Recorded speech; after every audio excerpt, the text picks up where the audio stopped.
Satu persatu, berbagai temuan penyelidikan soal penyebab Asia meninggal dunia setelah terjatuh dari lift Bandara Kuala Namu muncul. Saat olah TKP, polisi menemukan ada celah yang cukup lebar sepanjang 60 hingga 80 cm pada pintu lift yang kini masuk dalam pemeriksaan polisi yang diduga sebagai salah satu penyebab Asia terjatuh.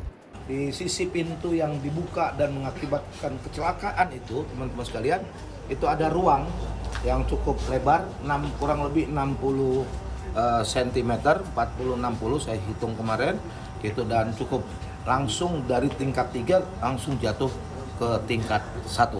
Nah, kenapa ini ada ruang? Ini menjadi bagian dari pemeriksaan teman-teman Polresta Deli Serdang.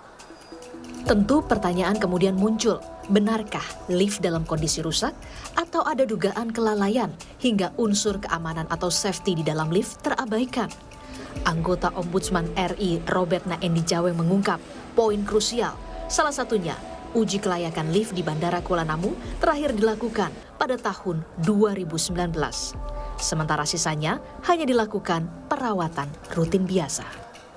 Yang krusial adalah bahwa ternyata memang yang namanya pengujian kelayakan fasilitas ya, kelayakan lift itu terakhir dilakukan tahun 2019 ini, Mas Timothy. Nah, setelah itu tidak pernah dilakukan lagi kecuali perawatan saja. Nah, pengujian ini yang lama ya, sudah 4 tahun terakhir itu memang tidak dilakukan lagi. Sementara salah satu ahli mechanical, electrical, and plumbing punya catatan lain. Di antaranya, kemungkinan penguncian lift yang tidak berfungsi hingga menyebabkan pintu bisa dibuka hanya dengan satu tangan, seperti pada visual CCTV sebelum Asia terjatuh. Celah itu ada di setiap lift, karena itu celah untuk maintenance. Itu celahnya antara 50-60, itu malah ada yang lebih besar lagi. 60 cm ya? Iya, okay. Tetapi pada saat dia menyentuh lantai gedung, dia akan tertutup.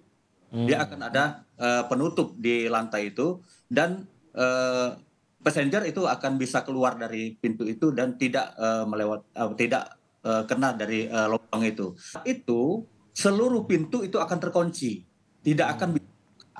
Nah, ini yang jadi masalah. Kenapa dia bisa terbuka? Yeah. Karena kemungkinan besar ini penguncinya sudah tidak berfungsi, sehingga bisa dibuka dengan tangan kosong.